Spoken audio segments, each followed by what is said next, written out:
ولولا كلمة سبقت من ربك لكان لزاما وأجل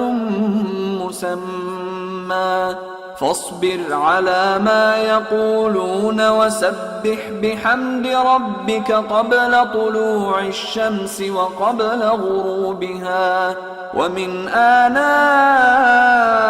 الليل فسبح وأطراف النهار لعلك ترضى ولا تمدن عينيك إلى ما متعنا به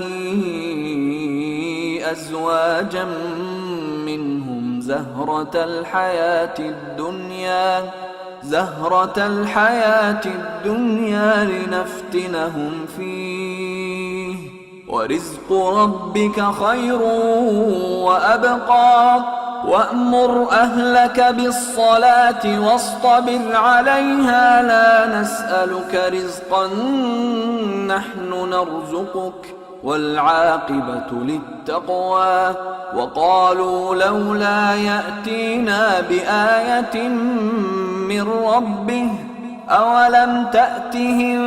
بينة ما في الصحف الأولى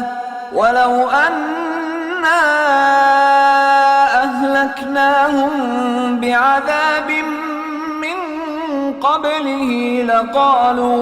لقالوا ربنا لولا أرسلت إلينا رسولا فنتبع آياتك من قبل أن نذل ونخزى قل كل متربص فتربصوا فستعلمون من أصحاب الصراط السوي ومن اهتدى۔ اور اگر ایک بات تمہارے پروردگار کی طرف سے پہلے صادر اور جزائے اعمال کے لیے ایک میعاد مقرر نہ ہو چکی ہوتی تو نزول عذاب لازم ہو جاتا۔ پس جو کچھ یہ بکواس کرتے ہیں اس پر صبر کرو اور سورج کے نکلنے سے پہلے اور اس کے غروب ہونے سے پہلے اپنے پروردگار کی تسبیح و تحمید کیا کرو اور رات کی کچھ گھڑیوں میں بھی اس کی تسبیح کیا کرو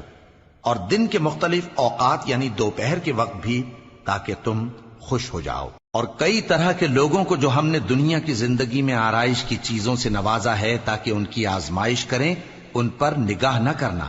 اور تمہارے پروردگار کی عطا فرمائی ہوئی روزی بہت بہتر اور باقی رہنے والی ہے۔ اور اپنے گھر والوں کو نماز کا حکم کرو اور اس پر قائم رہو۔ ہم تم سے روزی کے خواستگار نہیں بلکہ تمہیں ہم روزی دیتے ہیں، اور نیک انجام اہل تقوی کا ہے۔ اور کہتے ہیں کہ یہ پیغمبر اپنے پروردگار کی طرف سے ہمارے پاس کوئی نشانی کیوں نہیں لائے؟ کیا ان کے پاس پہلی کتابوں کی نشانی نہیں آئی؟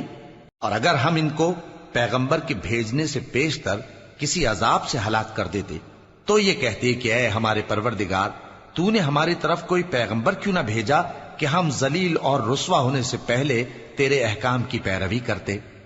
کہہ دو کہ سب نتائج اعمال کے منتظر ہیں، سو تم بھی منتظر رہو، ان قریب تم کو معلوم ہو جائے گا کہ دین کے سیدھے رستے پر چلنے والے کون ہیں